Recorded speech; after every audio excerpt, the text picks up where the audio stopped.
Good afternoon, everyone. Welcome to Tribune News on Q, your go-to afternoon news source only here at Daily Tribune. We're live on Daily Tribune's Facebook page, Tribune Now on YouTube, and at Daily Tribune Official on TikTok. I'm Chynna Basillaje, bringing you today's top stories. Now let's move on to today's headlines. President Ferdinand Bongbong Marcos Jr. expressed anger over alleged ghost flooding control projects in Bulacan, including a 55 million pesos river wall in Baliwag reported as completed despite no actual work done. Marcos said not even a hollow block was found on site, calling it a blatant case of corruption.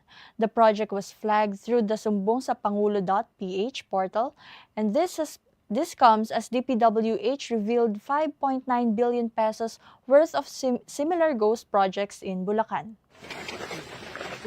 Well, more than disappointed. I'm actually I'm getting very angry. It's what's happening here. Paano naman? Wala talaga. 220 meters, 55 billion. Completed ang record ng public works. Walang ginawa, kahit isang araw hindi nagtrabaho, wala. Wala kang makita, puntahan ninyo, wala kayong makita kahit na ano. Tuloy-tuloy ang pagbaha doon sa kabila. So, yes.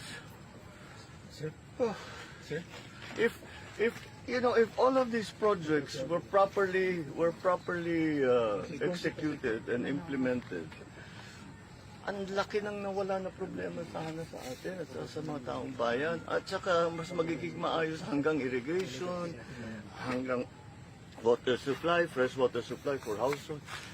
Pero ito yung ginagawa. DPWH Secretary Manuel Bonoan says he will leave it to President Ferdinand Marcos Jr. to decide if he should take a leave amid the Senate probe into alleged corruption in flood control projects. Bonoan revealed he already removed officials from implicated district engineering offices and placed them under regional control. He confirmed the agency is investigating alleged ghost projects in Bulacan and vowed to file charges against personnel and contractors proven involved. President Ferdinand Marcos Jr. has accepted the resignation of National Bureau of Investigation Director Jaime Santiago, Malacanang confirmed Wednesday.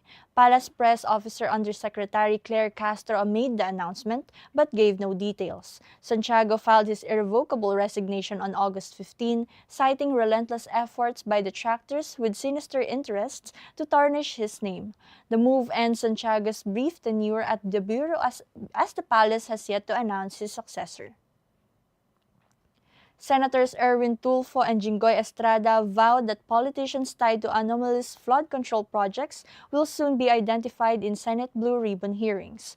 Tulfo said not only congressmen but also governors and mayors are linked through contractors, some acting as contractors themselves. He warned that uncooperative contractors may be cited in contempt. The probe follows revelations of possible ghost projects worth 5.9 billion pesos, raising deeper concerns on corruption and infrastructure spending. Commission on Elections Chair George Garcia fell victim to a salisigang after his bag was stolen in the Pasay restaurant Tuesday afternoon. Police said 6 suspects posed as customers and fled with his bag containing cash, ID cards, and a spare cell phone. CCTV footage identified at least 3 suspects with prior theft cases. Garcia's security tried to chase them but failed. Authorities have launched a hot pursuit and nationwide dragnet to track the suspects.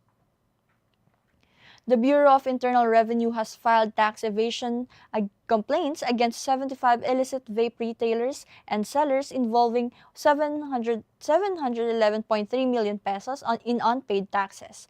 BIR Commissioner Jun Lumagi said the products were unregistered, lacked DTI approval, and had no excise tax stamps. He warned that such items may be unsafe and urged consumers not to patronize them. The complaints stemmed from nationwide raids and inspections, with Lumagi vowing continued operations against untaxed vape products. The Philippine Stock Exchange Index inched up 3.74 points to 6,281.41, while the broader all shares slipped 1.40 points to 3,736.50. Sectoral performance was mixed. Services led with a 1.11% gain, while mining and oil dropped 1.06%.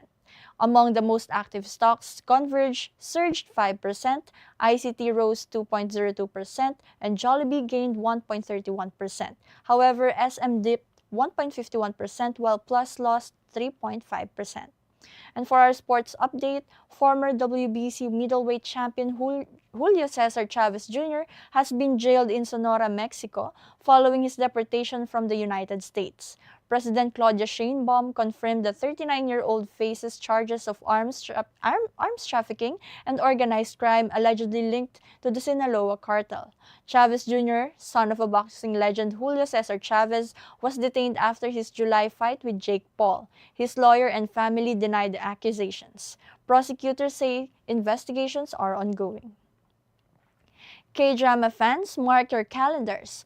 Kim Woo-bin and Bae Suzy are reuniting in Genie Make-A-Wish, premiering on October 3 on Netflix. The fantasy romance follows Suzy's character Kayong, who awakens Woo-bin's genie after a thousand years and is granted 3 wishes, sparking chaos, magic, and unexpected romance. The two last paired in Uncontrollably Fond back in 2016, making this a highly anticipated reunion for fans.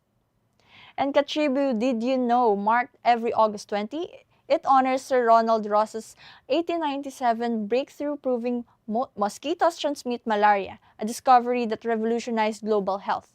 The observance also raises awareness on preventing mosquito-borne diseases, reminding us that even the tiniest insects can leave the biggest impact.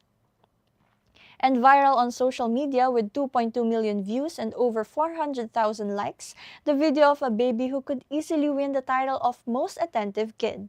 Despite dozing off during Mass, the little one still managed to wake up right on cue to join the congregation at the end. Let's take a look. Buhay natin ang ating ambisyon, vokasyon, at misyon.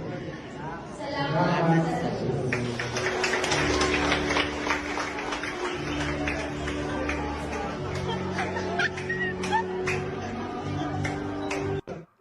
That's all for now. Join us again at 4:30 p.m. for more updates. I'm Chynna Basillaje, and this has been Tribune News on Q.